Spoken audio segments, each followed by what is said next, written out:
গভীর রাত্রে, রাতের তৃতীয় অংশে আল্লাহ রাব্বুল আলামিন প্রথম আকাশে আসেন আর ডেকে বলেন, পৃথিবীতে আছো নাকি কেউ গুনাহ করে জীবন বরবাদ করে দিয়েছো, আমার কাছে মাফ চাও। ঋণগ্রস্ত আছো, অসুস্থ আছো, অপমানিত আছো, কে আছো মাজলুম, আমাকে ডাকো, আমার কাছে বলো, আমি ডাকের সাড়া দেব, জীবনের আশা পূরণ করে দেব। ওই সময় যেই সমস্ত লোকেরা কান্দে তাহাজ্জুদের নামাজ পড়ে, আল্লাহ জিজ্ঞেস করেন ফেরেশতারা, অমুক অমুক দেশ অমুক অমুক বান্দারা কান্দে কেন? ফেরেশতারা বলে, রব্বুল আলামিন তুমি তো ভালো করে জানো। আল্লাহ বলেন, জানি, তবুও তোমাদের মুখে শুনতে চাই।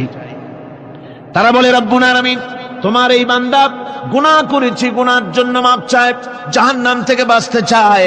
আল্লাহ পাক বলেন, ফেরেশতারা আমার এই বান্দারা আমারে দেখেছে নাকি? বলে দেখে নাই। বলে আমার দোজখ দেখেছে নাকি? বলে না, তাও দেখে নাই। আমার বেহেশত দেখেছে নাকি? বলে না, তাও দেখে নাই। আল্লাহ পাক বলেন, ফেরেশতারা সাক্ষী